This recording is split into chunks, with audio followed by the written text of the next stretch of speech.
우리가 꾸준히 흐름을 타면요 각인됩니다. 각인뿌리 체질에 대해서 말씀드리려고 해요. 우리가 흐름을 타면요 결국은 각인됩니다. 각인이 뭔가요? 각인은 도장 생각해 보세요. 도장은 한 번 딱 그 모양을 새기면요 시간이 지나도 언제 어디서나 어떤 장소에서나 그 모양이 찍힙니다. 기분이 좋다고 다른 글자가 찍혀 나오지 않고요. 기분 나쁘다고 다른 글자 나오지 않아요. 언제나 각인되면 똑같이 언제 어떤 상황에서도 언제 찍어도 똑같은 게 나옵니다. 그게 각인이에요. 그럼 내 속에 뭐가 있느냐? 그대로 나오게 되어 있습니다. 우리가 그 가데스바네아 사건 항상 말하지만요. 이스라엘 백성이 무엇 때문에 그렇게도 울부짖고 밤새도록 통곡하고 그렇게 불신앙을 했나요? 각인된 게 나와서 그래요. 이미 각인된 게 우리는 메뚜기 같아. 우리는 노예다. 다 죽을 거다.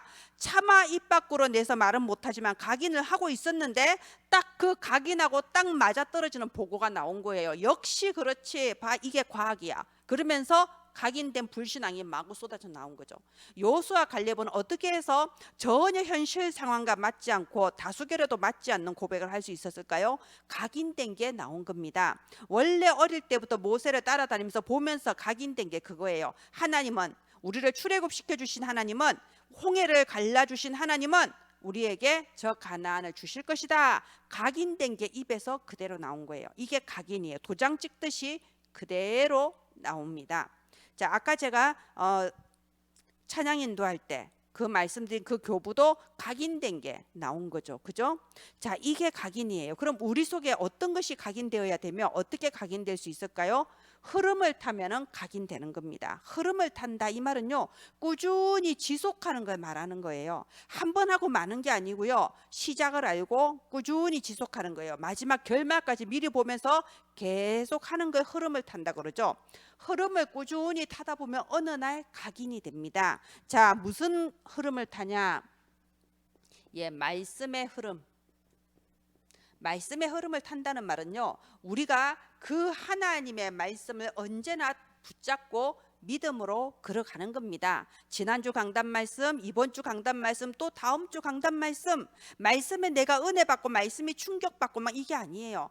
그 말씀을 또 듣고 또 들으면서 말씀의 흐름을 타고 가는 거예요. 근데 이 말씀의 흐름을 타면 어떤 일이 벌어지냐? 자, 보세요. 우리가 걸어서 미국을 갈 수는 없습니다. 우리 미국 갈 능력이 안 돼요. 그런데 어떻게 하면 갈 수 있죠? 비행기를 타면은 갈 수 있어요. 말씀이 이 비행기와 같은 거예요. 내 능력은 안 되는데 말씀을 성취하시는 하나님의 능력으로 내가 그 자리에 가지는 거예요. 그래서 여호수아 갈렙이 가나안에 들어갈 수 있었던 거예요. 가나안은 너희에게 주겠다. 그 말씀의 흐름을 따라갔기 때문에 가나안 정복자의 대열에 설 수 있었던 겁니다. 저희 5층에도 모기가 올라오거든요. 근데 5층까지 모기가 날라서 못 올라온대요. 모기는 새가 아니기 때문에 그 자기 날개짓으로 절대 못 올라와요. 근데 어떻게 왔겠어요? 하수도관이나 엘리베이터 타고 왔겠죠. 말씀의 흐름이 그런 겁니다. 내 능력과 상관이 없는 겁니다. 그런데 우리는 자꾸 내 수준으로 생각을 해요. 그래서 이거는 맞는 말씀이고 이거는 좀 생각해 봐야 될 부분이고 이건 아닌 것 같고 내가 자꾸 판단해. 하나님도 내 판단에 맞아야 되는 거죠. 그거 아닙니다. 말씀의 흐름을 꾸준히 따라가다 보면요 시공간을 초월한 보좌의 능력 237의 빛을 비추게 하시는 그 보좌의 능력으로 하나님의 말씀이 성취되는 겁니다. 그리고 기도의 흐름을 꾸준히 타고 가는 거예요. 우리가 회사 그만두고 기도원 가서 금식 기도하거나 그런 게 아니고요. 철야기도 하는 게 아니고요. 아, 그래. 날마다 기도하는 거다. 어제 한 기도 오늘 또 하고 뜨겁게 통성으로 고함 질러도 좋고 안 질러도 좋고 꾸준히 하는 거예요. 제가 정식기도 뭐라고 했습니까? 정식기도 쉽게 말해서 24시 지나가기 전에 해라고 그랬죠. 말하자면 아침에 저는 정신이 들자 눈 뜨잖아요. 그러면은 기도해야지 이 마음이 제일 먼저 들어요. 어떤 때는 요번에 그 백신 맞고는 아침에 일어나는 게 너무 힘들더라고요. 지금은 이제 좀 괜찮은데 한 2주 동안 굉장히 힘들었어요. 그런데 너무 힘들어. 좀 더 오늘만은 내가 자겠다. 오늘만은 내가 늦잠을 자야지. 근데 그렇게 안 돼. 각인된 게 있어가지고 오늘만은 늦잠을 잘 거야 하면서 애를 쓰고 마음을 먹고 눈 떠보면 3분 지나갔어. 그럴 바에 일어나서 기도하자고 또 기도하거든요. 이 기도의 흐름이라는 거예요. 꾸준히 그냥 내 삶의 흐름이에요. 대단한 게 아닙니다. 그냥 하루에 한 번 아침에 일어나서 기도의 흐름만 타도요, 거기에서 하나님 나라의 역사가 이루어지는 겁니다. 하나님 나라. 하나님 나라가 뭐죠? 영적 세계죠. 이번 주 주일 말씀처럼요, 내가 기도할 때 주의 사자가 파송되고 내가 기도할 때 흑암이 무너집니다. 하나님 나라의 역사가 일어납니다. 그리고 전도의 흐름, 대단한 거 아닙니다. 내 삶 속에서 한 영혼을 놓고 기도하고, 하나님 내 현장에 1인 1다락방의 문을 열어 주옵소서 기도하고, 그렇게 하다 보니 내가 답을 줄 사람이 있단 말이에요. 영생주시로 작정된 자가 나와요. 그럼 그 사람한테 내가 기왕 알고 있는 거니까는 또 답을 전하고, 그게 전도의 흐름이에요. 대단하게 전도하는 거 아니고요. 날마다 하루도 안 빠지고 전도하러 다니면 얼마나 좋겠습니까? 저 그런 사람이 되고 싶어요. 근데 그런 사람이 될 수 없습니다. 참 슬프게도. 자, 날마다 아침에 일어나서 눈 감을 때까지 전도만 하고 다니면 참 좋겠어요. 그런데 꼭 그것만 전도의 흐름이냐? 그렇지 않아요. 내 마음에 항상 그게 있으면 돼요. 전도운동, 선교운동, 후대운동, 1인 1다락방. 하나님 내게 주신 이 강단 말씀을 내가 누구한테 어떻게 전달할까요? 이 주보는 어떻게 전달할까요? 전도의 흐름 속에 있으면요, 그게 바로 하나님의 자녀가 되는 권세를 주심이라. 요한복음 1장 12절에 나와 있죠. 한 영혼을 구원하는 하나님 자녀 되는 그 권세에 내가 심부름하게 되는 겁니다. 내가 237 나라 속에 있게 되는 겁니다. 이게 전도의 흐름이에요. 자, 이렇게 흐름을 딱 차게 되면요, 각인이 돼요. 그러면 나를 초월하고 시공간을 초월한 보좌의 능력, 하나님 나라 영적 세계의 권세가 내 것으로 누려집니다. 그래서 내 속에 뭐가 각인돼 있냐, 이게 제일 중요합니다. 자, 뿌리, 각인 뿌리 체질에 대한 말씀이라고 그랬죠. 뿌리는요, 오늘의 현실에 대한 거예요.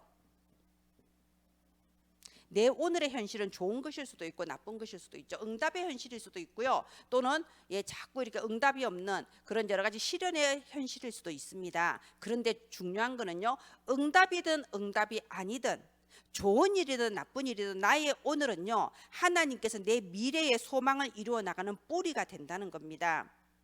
우리 장미 묘목을 한번 생각해 보세요. 우리가 장미꽃이 보고 싶어서 장미 묘목을 땅에 심었을 때 오늘 심었는데 1시간 뒤에 장미꽃 피지는 않잖아요. 일단 장미가 뿌리를 내리는 시간이 필요해요. 뿌리가 제대로 내려지면은 몇 달 뒤에 꽃망울이 지고 꽃이 피는 겁니다. 그러면 지금 내게 있는 오늘의 현실은요, 지금 장미가 심기어져서 뿌리를 내리고 있는 상황인 거예요. 말하자면 하나님께서 하실 미래의 소망에 대한 뿌리라는 겁니다. 오늘의 현실은요.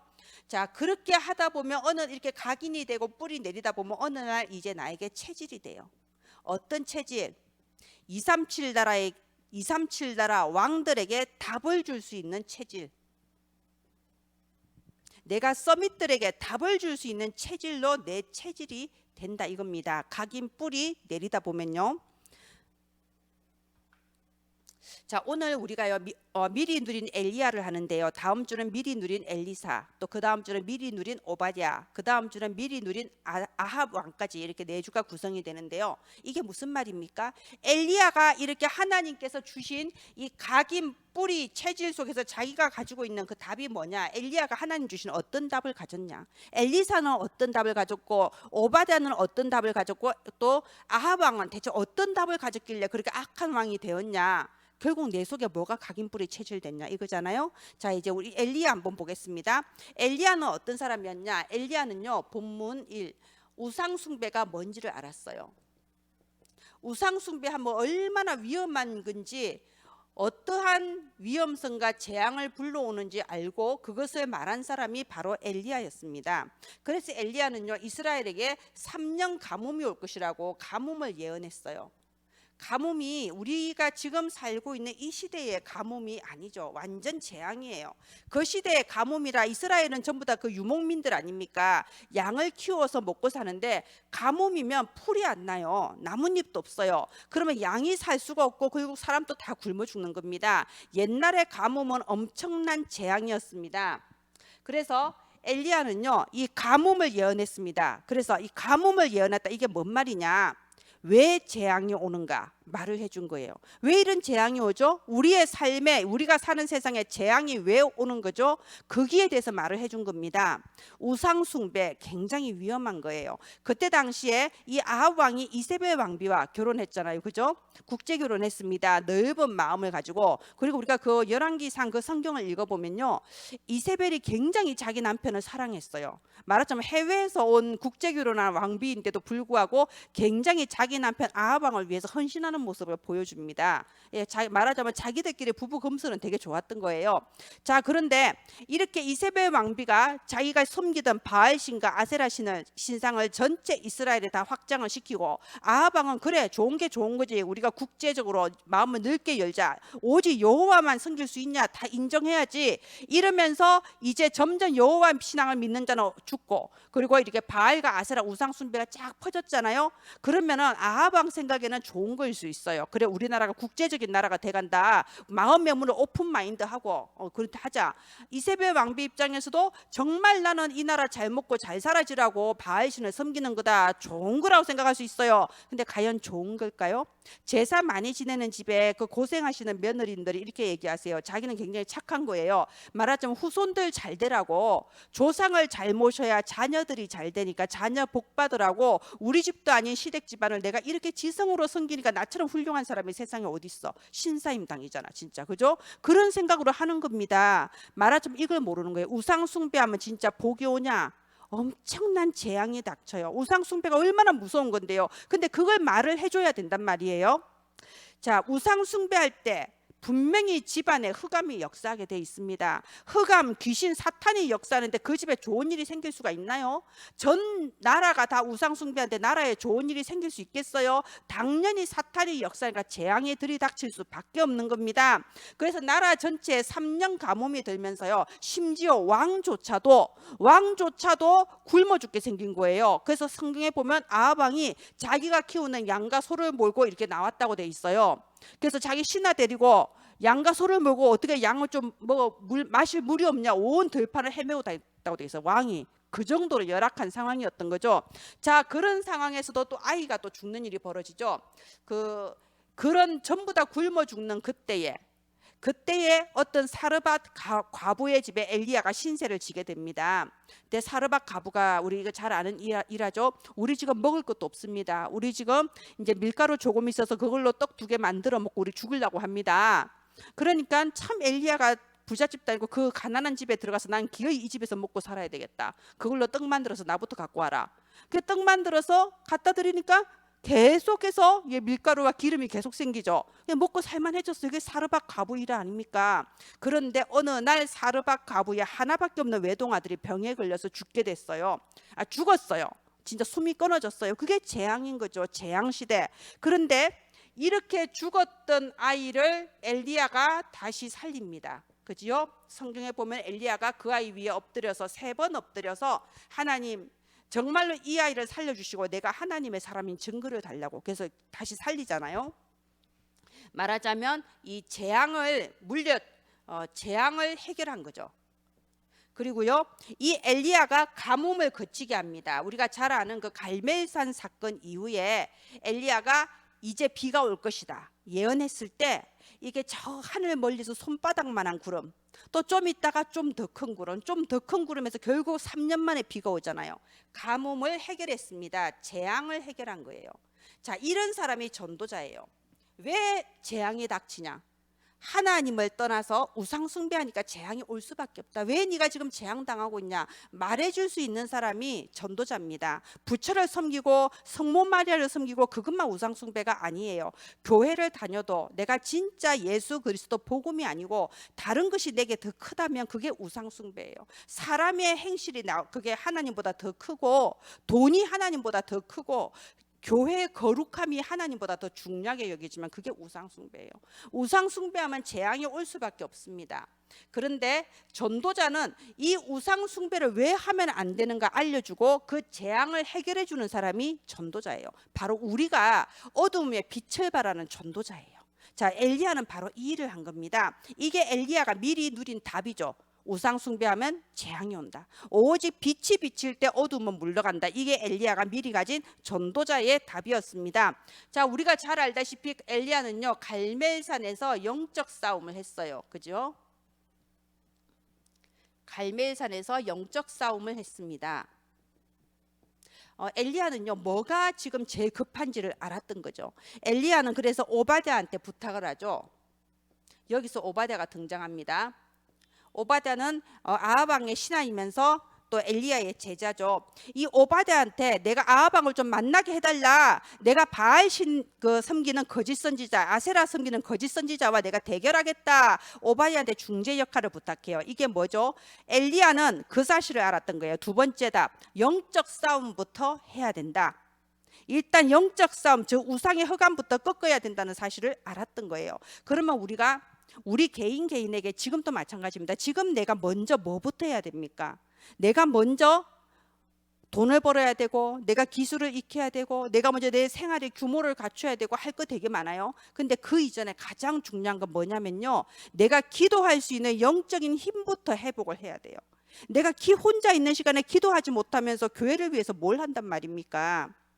우리가 교회 중직자 임직한다고, 저는 지금 또 안 잊어지는 게 그거예요. 중직자 임직한다고 주일날 점심시간에 다 옷 사러 가셨어요. 이제 한복하면 너무 힘드니까는 우리가 저기 가서 단체로 좋은 옷을 사자.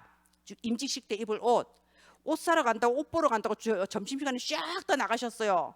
쫙 다 나가가는 오후 예배 때 아무도 안 돌아왔어요. 뭐가 먼저 해야 되는지가 모르는 거죠. 그죠? 말하자면 보세요. 엘리야가 좀 그걸 알았던 거예요. 영적 싸움부터 해야 된다. 그래서 다른 그 무엇보다도요, 내가 혼자서 기도할 수 있는 그 힘이 있어야 됩니다. 이 조그만 어린 다윗이 골리앗을 이길 수 있었던 그 힘이 바로 영적 싸움한 그 힘이잖아요. 그죠? 자, 이렇게 영적 싸움한다 이래가지고요 갈멜산에서 영적인 승리를 거두죠. 바알신 섬기는 거짓 선지자 450명, 아세라 섬기는 선지자 400명, 이렇게 영적 싸움에 승리하고 거짓 선지자들을 다 소멸시키는 대역사가 일어납니다. 정말 엘리야 일생에 정말 기억에 남을 수밖에 없는 어마어마한 영적 싸움 아닙니까? 그죠? 이런 역사가 일어날 수도 있어요. 이렇게 많은 사람 앞에 증거가 될 수 있는 이런 역사가 일어날 수 있습니다. 근데 참 이상하죠? 하나님은 이런 역사를 통해서 일을 하시지 않으셨어요. 엘리야는 이렇게 생각했거든요. 이렇게 엄청난 증거를 보이면 이렇게 하늘에서 막 불이 내려오고, 정말 엄청난 퍼포먼스잖아요. 그죠? 하늘에서 불이 내려오고 이렇게 온 이스라엘 백성들 보는 앞에 기적이 일어나면 뭔가 아합 왕도 회개하고 이세벨도 회개하고 뭔가 이스라엘 백성도 싹 달라지고 상황이 달라질 거라고 생각했어요. 달라졌나요? 안 달라졌습니다. 더 악해졌어요. 아합 왕이 이세벨 왕비한테 가서 또 부지런히 보고했잖아요. 이런 일이 있었다. 그러니까 그 보고를 들은 이세벨이 내가 오늘 중에 죽여버리겠다. 그죠? 그러면서 더 군사를 풀어서 지금까지보다 더 이제 엘리야를 죽이겠다고 쫓아온 거예요. 엘리야가 이게 몸의 위험도 몸의 위험이지만 마음의 낙심이 되어버렸어요. 나는 이런 역사가 일어나면 될 줄 알았는데 마음의 낙심이 되어버렸죠. 그래서 여기서 이제 호렙산 언약이 시작됩니다. 엘리야가 힘이 빠져서 로뎀 나무 밑에 앉아서 주여 나를 데려가시옵소서. 나는 내 열조보다 더 낫지 아니하나이다. 이 말이요. 나보다 먼저 간 아브라함, 야곱, 이삭 다 훌륭합니다. 욥도 훌륭합니다. 다 훌륭한데 나는 그럴 만한 의지력도 없고 나는 보잘것없는 사람입니다. 우리 그런 말 잘하잖아요. 나는 못합니다. 나는 연약한 사람입니다. 하나님, 나는 이제 이만하면 됐으니까 하나님 나를 데려가시옵소서. 난 이제 할 만큼 했습니다. 이거잖아요. 그죠? 말하자면 차라리 죽여주시옵소서. 이렇게 하나님 앞에 기도하는 장면이 나와요. 근데 우리가 여기서 기억할 게 있어요. 문제, 고난. 문제는요 분명히 답이 있어요. 우리가 어떤 고난이나 어려움이 오면요 먼저 이거 생각해야 돼요. 이게 진짜 고난인가? 정말 이게 고난일까요? 고난이 아닌 걸 우리는 고난이라고 착각하는 게 되게 많아요. 문제가 아닌데 문제라고 착각하는 경우가 되게 많아요. 대부분은 문제도 아니고 고난도 아니고 내가 갱신하면 되는 게 대부분이에요. 근데 우리는 문제라고 고난이라고 인식하고 하나님 이거 해결해 주세요 이러거든요. 아니요. 대부분은 내가 깨달으면 끝나고 내가 생각 한번 바꾸면 해결되게 되는 게 대부분입니다. 근데 때로는 진짜 문제도 있고 진짜 고난도 있어요. 진짜 문제, 진짜 고난이 우리한테 왔을 때는요, 거기에는 하나님 분명히 답도 들어가 있어요. 답을 가지고 우리한테 고난을 주는 겁니다. 우리는 그 답을 찾도록 기도하는 거예요.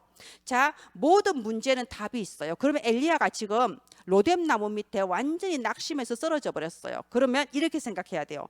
왜 이런 고난이 왔습니까? 하나님 내게 원하시는 게 뭡니까? 그죠? 근데 그렇게 안 한 거예요. 나를 죽여주시옵소서. 나 힘들어 죽겠습니다. 말하자면 내가 생각하는 하나님은 내게 응답 주시고 내게 축복 주시고 증거 주셔서 모든 믿지 않는 사람 앞에 딱 이렇게 나를 내세워서 하나님께 영광 이렇게 돼야 되는데 하나님은 그렇게 일을 안 하셔. 그렇게 일을 안 하시니까 왜 이럽니까? 나를 죽여주시옵소서 이렇게 되는 거예요. 근데 그게 아니죠. 하나님은 이 엘리야에게 진짜 답을 주시려고 호렙산으로 이끌어 가신 거예요. 그래서 오늘 우리가 읽은 본문에 엘리야한테 천사를 보내서 물과 떡을 주죠. 그리고 일어나 먹어라. 이거 먹고 힘 얻어서 가자. 호렙산으로 가자. 호렙산에서 줄 답이 있다. 그래서 그걸 먹고 마시고 이게 기도의 힘이에요. 진짜 힘들고 어려울 때는 하나님 앞에 서야 돼요. 그 사람의 방법도 아니고요. 내 노력도 아니에요. 아무리 머리 써봤자 안 돼요. 하나님 앞에 꿇어 앉아야 돼요. 하나님이 해결해 주시던가 하나님이 원하시는 것을 내게 깨닫게 해 주옵소서. 하나님 뜻대로 되게 해 주옵소서. 사실은 우리가 제대로 깨닫고 고백 한 번만 하면 하나님은 진짜 시공간을 초월한 보좌의 능력으로 역사하십니다. 생각지 못했던 문들을 열어주십니다. 자, 이렇게 엘리야가 하나님 주시는 힘으로 호렙산으로 갔잖아요. 그죠? 자, 이 부분을 굉장히 잘 보셔야 돼요. 호렙산에서 이제 하나님 말씀 주실 거다 하고 기다리는데 처음에 바람이 불어요. 정말로 막 이렇게 땅이 뒤집어질 정도로 산이 반쪽 날 정도로 큰 바람이 부는데 그 속에 하나님이 안 계셔요. 막 지진이 일어나는데 그 속에도 하나님이 안 계셔요. 이글 불이 온 산에 타오르는데 그 속에도 하나님이 안 계셔요. 이게 뭐죠? 하나님 엘리야한테 이 말씀을 하신 거예요. 엘리야야, 갈멜산에서 어마어마한 영적 승리를 거두었지만 그게 다가 아니야. 네가 사람들 앞에서 너가 어떻게 보이느냐가 그게 다가 아니야. 나는 그런 큰 역사 속에 있는 게 아니야. 그래서 우리가 많이 착각해요. 우리가 아침부터 밤까지 전도하러 다니고 그리고 교회 건축하기 위해서 그렇게 막 애쓰고 그리고 정말 기도 뜨거운 불로 기도합시다 하고 교회를 부흥시키고 교회를 키우고 그리고 이렇게 막 전부 다 복 받으세요. 아들 없는 사람 아들 낳으세요. 우리 옛날에 많이 했던 거잖아요. 교회에서 막 그렇게 하는데요. 그러면 다 우리는 좋은 마음으로 하는 거예요. 그러면 하나님이 영광 받으시겠지. 교회가 커지고 교회가 잘 되고 이러면 하나님 영광 받으시니까 좋은 거 아닌가? 근데 하나님은 그렇게도 물론 해주시는데 엘리야한테 그걸 말하는 거예요. 눈에 보이는 큰 역사와 응답 속에 내가 있는 게 아니다. 나는 어디에 있다고요? 조용히 있는데 세미한 소리로 하나님의 음성이 있었습니다. 결국은 혼자 있는 시간에 기도할 수 있어야 돼요. 혼자 있는 시간에 기도하지 못하면 다 필요 없어요. 우리 자주 그 메시지에 등장하는 게 청년의 회장, 학생의 회장 자주 나오죠. 이 한때는 교회 학생의 회장이었다, 한때는 청년의 회장이었다. 근데 실족했다. 꼭 실족했다면 꼭 회장이네요. 어찌된 게. 자, 그게 뭐죠? 행사, 분위기. 그런 거 따라다니다 보면 혼자 있는 시간에 말씀 묵상과 기도가 안 되는 거예요. 그런 껍데기 신앙 돼버립니다. 자, 그래서 하나님은 혼자 있는 시간에 기도할 수 있는 힘이 가장 중요하다. 이게 이 답을 주신 거예요. 그러면서 또 미래에 대한 정확한 눈을 열어주시죠. 미래에 7천 제자 있다. 너 혼자 아니다. 원래 큰일 하려고 하는 사람이요, 지밖에 몰라요. 팀 합숙 5가지 훈련 중에서 꽃이 팀 합숙이거든요. 1차 팀 합숙, 전문교회 70인 전도 합숙 5가지 훈련 중에 제일 꽃이 뭐냐? 팀 합숙이에요. 왜냐하면 팀 합숙을 제대로 받으면 생각이 확 뒤집어져 버려요. 팀 합숙에서 준 메시지가 바로 이 엘리야였어요. 어떤 메시지냐면요. 여러분 합숙 1차 합숙 받고 나서 현장에 갔을 때 다락방에 문이 열리고 또 다락방도 하고 사역자 소리도 나름 듣고 아, 난 이제 복음을 위해 죽겠다. 인생의 답도 내고 잘 했는데 교회 생활 하다 보니 옆에서 이놈이 이상한 말하고 저놈이 이상한 말하고 신경 막 시험 들게 만들고 내가 이렇게 교회를 다녀야 되나 막 이런 마음 들고 그리고 처음에 1차 합숙 갔다 와서는 마음이 막 뜨겁고 언해됐는데 기도 응답도 안 되고 경제적으로 무너지고 가정복음화도 안 되고 이러지 않냐고. 그게 엘리야라고 그러시더라고요. 말하자면 나만 제자인 거예요. 나만 하나님 믿고 나만 복음이고 내가 최제자인데 전부 가짜야.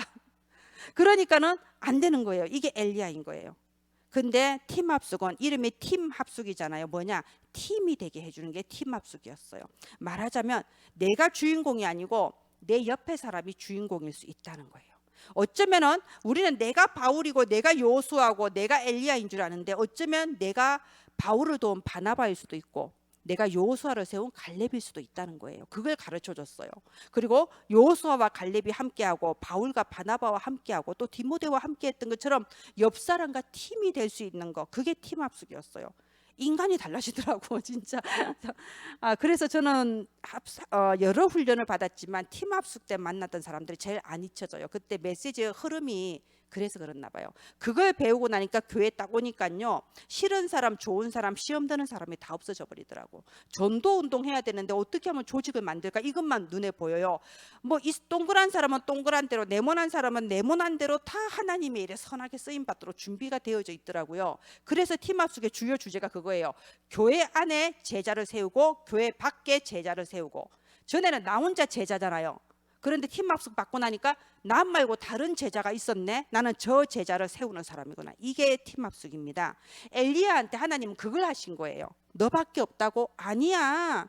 엘리야가 그랬잖아요. 나만 하나님을 믿고 나만 하나님께 열심과 특심인데 전부 다 하나님을 버리고 나밖에 없나이다. 근데 나도 이제 지쳤사오니 나를 데려가 주시옵소서. 하나님 입장에서는 웃기는 일인 거예요. 하나님 말씀하시죠. 너 말고도 7천 제자 있다. 확인시켜줬어요. 있다. 어디에 사는 누구냐는 안 가르쳐 주시고 있다. 그죠? 그리고 또 말씀하시고 또 중요한 말씀하시죠. 거기에 보면요, 누구를 왕으로 세우고 누구를 왕으로 세우고. 이 말은 너는 그렇게 아합 왕과 이세벨 왕비가 너를 괴롭힌다고 하는데 그 사람들 문제냐? 문제 아니다. 네가 그 왕들 갈아치우는 사람이야. 네가 전도자기 때문에 넌 그런 영적 권세가 있어. 근데 착각하고 나를 괴롭혔어 이러는 거예요. 우리가 문제라고 고민이라고 생각되는 거 다 내가 누릴 대상이에요. 내가 누리면 되는 겁니다. 자, 아합 왕, 이세벨 왕비 고민하지 마. 너는 이런 사람을 왕으로 세우고 이 사람을 왕으로 세우고 중요한 거 엘리사. 엘리사를 세워라. 내가 엘리사를 준비해 놨다. 이렇게 말씀을 주시죠. 호렙산 언약은요, 굉장히 중요합니다. 예, 우리가요, 이렇게 당장 무슨 응답이 오냐, 당장 문제가 왔냐, 그게 그렇게까지 중요하지는 않습니다. 제가 좀 본 중에 참 그릇이 크신 분이요, 있었어요. 그분은 굉장히 진짜 아주 그릇이 크신 분인데, 그분이 웃으면서 하는 말이 그래요. 어느 날 그 차 앞딱지가 들어왔대요. 남편이 어찌 잘못해가지고. 그래서 그 빨간 딱지를 실제로 다 붙였다네. 냉장고에도 붙이고 시계에도 붙이고 다 붙였더래요. 그 자기가 생각하기를 붙인다고 내가 뭐 못 쓰는 건 아니고, 붙인다고 가져가는 것도 아니고, 내나 그 냉장고고 그 시계고, 빨간 거 붙였다고 안 보이는 것도 아니고, 아무렇지 않게 썼다고. 그리고 또 사채업자가 자주 찾아왔대요. 돈 달라고. 그 사채업자가 이렇게 막 불법적인 일을 하면은 이게 신고하면 안 되잖아요. 그냥 와서 그냥 부엌에 부엌칼 몇 번 가지고 놀고 부엌칼 갖고 놀다가 다라이 한번 꽂아놓고 가고. 그런 것만 해도 여자들은 굉장히 무섭잖아요. 그냥 그런 거 하는 거예요. 그냥 와서 특별한 거 없이 그냥 이렇게 왔다 갔다 하면서. 그러니까 얼마나 힘들어요. 그리고 아무튼 좀 여러 가지 참 일반인으로서는 상상하기 힘든 말씀 많이 하시다고. 근데 아무렇지 않아. 그분은 아무렇지 않고요, 여전히 그 동네, 자기 집 그 동네에 초등학교가 있었는데 토요일 되면 그 초등학교에 나가서 애들 전도해서 자기 집에 다 데리고 와서 말씀 전하고 보내. 예, 그거를 몇 년을 10년 이상 계속 그걸 하는 거예요. 그냥 가서 그냥 조동 운동장 한번 따라갔거든요. 운동장 따라서 그래 모든 애가 다 아는 사람이야. 그래 다 알고 그래 가자 해서 한 번에 줄줄줄줄줄 데리고 가서 자기 집에서 말씀 전하고 보내고 그걸 10년 이상 하시더라고. 참 진짜 대단하셔요. 우리는요 당장 내가 응답이 오냐 잠깐 문제가 오냐 사실은 응답도 아니고 문제도 아닙니다. 중요한 거는요 내가 이 속에 있는 거예요. 흐름 속에 큰 응답 없어도 돼요. 그냥 오늘 또 지속하는 거예요. 오늘 또 우리 이렇게 금요 예배 드리러 오셨잖아요. 예, 정말 잘하셨어요. 우리가 이렇게 수요일, 금요일, 주일, 또 수요일, 금요일, 주일 우리 이 코로나 시국에 전 세계에 문제가 있는 이 코로나 시국에 우리 또 수요일, 금요일, 주일 우리 계속 예배 드리잖아요. 그러면 된 겁니다. 이렇게 흐름을 꾸준히 따라가다 보면요. 그 속에서 엘리야가 받았던 그 답을 내가 누릴 수 있는 거예요. 엘리야가 본 게 보여지고 엘리야가 누린 걸 내가 누려지는 겁니다. 자, 우리가 이제는 이렇게 하나님이 주신 이 답을 가지고요. 기도하는 게 중요하죠. 그래서 주일에는 사도행전 2장 42절입니다. 사도의 가르침을 받아 서로 교제하고 떡을 떼며 오로지 기도하기를 힘쓰니라. 이렇게 강단 말씀 은혜 받는데 온전히 집중해서요. 온전히 복음으로 충만하게 누리고 거기서 기도 제목 붙잡는 거예요. 그러면 6일 동안 이 강단 붙잡고 묵상하고 기도하는 겁니다.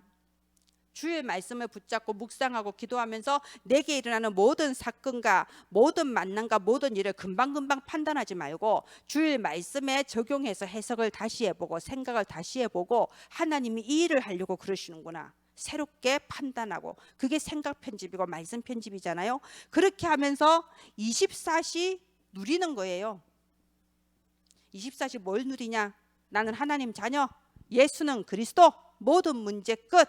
하나님은 나를 향하신 절대 축복의 계획이 있다. 하나님은 뜻이 일정하시니 변하지 않으십니다. 하나님은 전도 성교 후대 공동체 언약 주셨습니다. 그럼 하나님이 이루어 가십니다. 그래서 너희는 여호와를 영원히 신뢰하라. 내게 문제가 오면 문제에는 답이 있다고 했어요. 그 답을 찾을 수 있도록 집중하는 거예요. 하나님 앞에 집중기도 하는 거예요. 하나님 이 문제를 해결해 주셔서 이걸로 증인되게 하시거나 그렇지 않으면 나로 하여금 이 문제의 이유를 깨닫게 해 주옵소서. 이것이 진짜 문제인지 문제라면 하나님의 계획이 무엇인지 이 속에서 하나님의 하시고자 하시는 미래의 소망이 무엇인지 내게 눈을 열어 주시옵소서. 이렇게 집중하면요 하나님은 반드시 답을 주시게 되어 있습니다. 나는 하나님의 자녀입니다. 흐름을 따라가다 보면 내게 각인되고요. 이것이 어느 날 내 인생에 놀라운 응답으로 나타나게 되어 있습니다. 오늘의 현실 속에서요. 오늘의 현실 속에 미래의 소망의 뿌리를 찾는 거예요. 하나님 나의 이 현실 속에 하나님 하시려고 하는 일이 대체 뭡니까? 오늘만 쳐다보고 있으면 안 돼요. 10년 뒤, 20년 뒤, 내가 죽은 뒤에 하나님 하시고자 하시는 일이 우리의 후대와 우리 가문에 하고자 하시는 일이 대체 뭡니까? 미래의 소망을 찾는 겁니다. 그리고 모든 일들 속에 하나님 주신 답을 딱 찾는 거예요. 아, 나를 서밋의 체질로 만들어 가시는구나. 내 체질을 지금 만들고 계시구나. 예, 이렇게 엘리야가 누렸던 것을 우리도 미리 누리며 엘리야처럼 기도해서 응답받는 저와 여러분 되기를 바랍니다. 기도하겠습니다. 하나님 아버지 은혜를 감사합니다. 오늘 미리 누린 엘리야 말씀을 주셨습니다. 엘리야가 보았던 것을 저희가 보게 하시고 엘리야가 미리 누렸던 것을 저희가 누리게 하여 주시옵소서. 눈에 보이지 않는 7천 제자 그리고 엘리사 같은 후대에 그 꿈을 꾸게 하여 주옵소서. 나의 오늘의 현실 속에 하나님이 하시는 미래의 소망을 찾게 하시고 하나님의 절대 축복의 계획 속에 들어가는 저와 은혜나무 가족들 되게 하소서.